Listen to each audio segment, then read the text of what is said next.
everybody, how's it going? And welcome to my Arsenal FM21 beta save. Hope everybody is well. We kickstarted the second season, so let's go and see how well we're doing. So guys, as you can see here, we are currently top of the league. Not by very much, of course, but we're doing pretty well. Nice little A- there. So it's the highest we've got so far while being in this Arsenal job. So yeah, I'm pretty happy overall. We've had some really big results, at 8-0 here against Rapid Vienna, a 6-1 against Rapid Vienna, and a 7-0 against Watford. So we've had some good results. We've had a big result at the start of the season. So let's just show you that now. 6-0 against Man United at Old Trafford. Absolutely incredible. Could not believe that. I couldn't believe what I was witnessing. I thought it was going to be another struggle. Absolutely destroyed them. Then we moved into Sheffield, struggled. We struggled to get the 2-1 win, but you know, we got the 3 points at the end of the day. It's a fairly tough month, really, when you think about it. You know, Man United away, Chelsea away, and then Wolves. But we managed to get some good points in the opening month. Decent draw with Chelsea, 3-2 against Wolves. Moving down to September here, we opened it up with a 2-0 win against Leicester, 4-0 against SLB. We completely deserved that, to be fair. We absolutely annihilated Benfica. Leeds, again, another struggle away from home. Leeds have been pretty good so far against me. They were good last season. I think in one of the episodes before, we showed off how good they were. They were like 3-1 up or something, and we only just about scraped the 4-3 win. You see Fleetwood in the Carabao Cup. Then we moved into Liverpool, which was a big result again. Another massive result against Liverpool. Wasn't feeling overly confident going into that game, but again, completely deserved that win. Absolutely deserved it. And then we moved into Zenit. I think this one here, it's going to have a quick little peek into it because I'm not 100% sure. I believe Zenit scored very late on. I could be completely wrong though. Yeah, they did, right at the very end of the game, and it was a 1-0. Yeah, 1-0 up, and they scored very late on. So a little disappointing. Then we move into Fulham, not as convincing as it probably should have been, but then we get some convincing wins coming up here against Southampton, Rapid Vienna, and again, I think we were pretty convincing against Everton, but they managed to get a consolation goal. And now we've been knocked out the Carabao Cup. So our Carabao Cup reign from FM20 to FM21 comes to an end against Wolves. We lost 2-0 away from home. They are a bit of a bogey team, especially away from home. I mean, we even sort of struggled at home, 3-2 to them. So away from home, it wasn't exactly an easy game, and they deserved it completely. They were all over us. We did have a goal ruled out that was a little controversial, I think, in that game. But you know, they deserved the win overall. West Ham, another struggle. I think just coming off the back of a loss to Wolves there, we kind of just had that kind of not complacency. Our head sort of dropped a little bit, and we just kind of struggled at home against West Ham. And then we moved down into Rapid Vienna, 6-1. Another convincing win against them. Another struggle in the league against Palace. So we had a couple of disappointing league results here, to be fair. But then we absolutely smashed Watford at the end of the stream. 7-0, so absolutely brilliant. Got back on course again, and now we've got a couple of good games here coming up. We've got Bournemouth, Chelsea at home, who we're still unbeaten against Chelsea in a season and a half so far, or a season and a bit. So that's good. They still haven't beaten us, and we're at home. I'm feeling fairly confident there. Sheffield, I don't know. Anything's possible, I guess. Anything's possible. But I should imagine we can get some good result there. I mean, there's some games coming up here now. I mean, Bournemouth, we played twice in a short space of time. I think this month here will be a very successful month for us.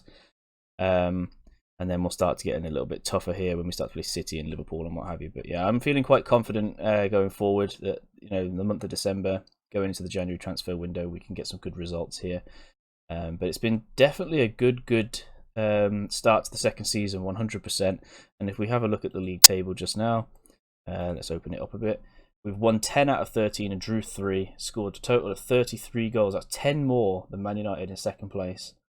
And we've only conceded 5. So our defence is actually really good, to be fair. Top, in fact. I mean, no one comes anywhere near it, really. That could all change. One result could change that, you just don't know. But so far, so good. Goal difference of 28.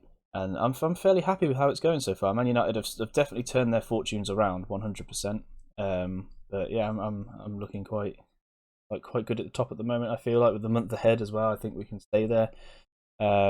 Watford are a little bit of a surprise here in third, but we did just smash them 7-0, so you know, maybe that will dampen their spirits a little bit, and they'll end up dropping a little bit now. I mean, Chelsea, Man City, they're kind of just outside the Europa League spots at the moment. So there's a few surprising, positions here. But yeah, I'm feeling quite good. And we'll go back home a second, and we can see Pierre-Emerick Aubameyang is still top goal scorer, and Maitland-Niles is now top assister, surprisingly. So he's doing very well in that regard. We have actually lost Kolasinac and Saka for up to 3 and 5 months for a broken leg and a damaged cruciate ligament, so that was not great. We lost 2 left backs, and we also had Tierney out injured when they got injured, so we had to kind of play Maitland-Niles on the left side. We've also trying to train Willian currently to play at left wing back as well, just for extra cover there. So it's a makeshift. It's starting to come together, but very slowly. It's going to be difficult to teach an old dog new tricks, I suppose. But hopefully, fingers crossed, and then it just gives us a little bit of extra cover there for the season ahead. Reece Nelson does sometimes play at the right wing back, but we've got Bellerin back now from injury, so we don't have to worry too much with Kieran Tierney back as well. We're pretty much at full strength here. It's mainly just our backups now that are injured, and we're waiting for Saka and that to return. So, but no, I'm very happy. I'm happy with the signings that we made in the summer window. I'm happy with how it's going so far. In the January window, I may look to try and get another centre back, possibly. Somebody maybe a little bit stronger than Gabriel, because looking at his attributes, he's not the worst defender, granted. And if some of these attributes were 16 instead of 15, he'd probably look a lot better. So maybe I'm looking a little too much into it, but I feel like we can get a slightly better centre back than Gabriel. But you know, maybe he can develop quite well. We'll wait and see. We won't drop him entirely. He's been crucial in getting us into the top 4, and crucial this season in having that defensive record. So yeah, we're looking pretty solid, I think, overall, and I'm quite happy with how it's going. But that's about it for this video. There's not really much else to show. We've done very well in terms of performance. We've done very well in our summer transfer windows, and I'm super happy. The board are super happy, as you can see. So yeah, that's about it. And thank you very much, guys, and I'll see you later. Okay, guys, so now we move on to Evolving Mindset. Free organisation, absolutely amazing people. They really are. And as you can see at the top there, Evolving Mindset offer free online advice sessions from qualified mental health nurses. They also offer mindfulness, stress, anxiety management, mental health awareness, and are also available should anyone need any support. I wholeheartedly recommend them. They're so good. And if you need the help, you know, as they say, it's okay to not be okay, and it's so true. It really is. And if you are struggling out there, especially in this climate, please get in touch with Evolving Mindset. I really do recommend them. Shout out to Limo, one of their mental health nurses and directors. He is a streamer on Twitch. His details will be below. If you feel like you want to just connect with a Twitch streamer rather than contact the organisation itself, please feel free to do that. Limo will 100% support you through anything. Amazing bloke, top streamer. And like I say, he will really help you out a lot. Right, guys, so if you like the video, please hit the subscribe button, and I'll see you next time.